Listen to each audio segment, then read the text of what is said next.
తెలంగాణలో పార్టీ బలోపేతానికి చేరికలను ప్రోత్సహించాలి అంటున్నారు బీజేపీ చీఫ్ రామచంద్రరావు. చేరికలను కింది స్థాయి వరకు తీసుకెళ్లాలని పార్టీ నేతలకు సూచిస్తున్నారు. పార్టీలో చేరిన వారు మోదీ సంక్షేమ పథకాలను ప్రజల్లోకి తీసుకువెళ్లాలని కోరారు రామచంద్రరావు.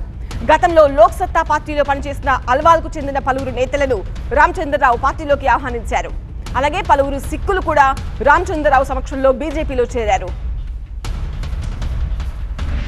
చేరికలు ఏది ఉన్నాయో ఈ చేరికలు మరి కింది స్థాయి దాకా తీసుకుపోయి భారతీయ జనతా పార్టీ బలోపేతం చేయాలని అందరినీ కోరుతూ మరి శ్రీనివాస్ వర్మ గారు కూడా భారతీయ జనతా పార్టీలో చేరినందుకు వారికి ప్రత్యేకంగా ధన్యవాదాలు తెలుపుతూ వారికి బృందానికి స్వాగతం తెలుపుతున్నాను.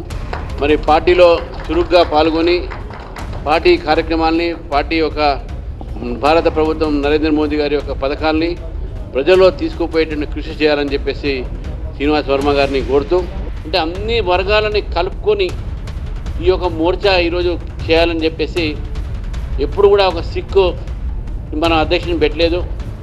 కాబట్టి ఈసారి ఒక సిక్కుని అధ్యక్షుని పెట్టి సిక్ సమాజాన్ని కూడా భారత ప్రభుత్వానికి భారతదేశానికి అదేవిధంగా భారతీయ జనతా పార్టీ మేము వారితో ఉన్నాము, వారు మాతో ఉన్నారని చెప్పేసి ఒక సందేశాన్ని మేము పెట్టడానికి తీసుకొచ్చడం జరిగింది.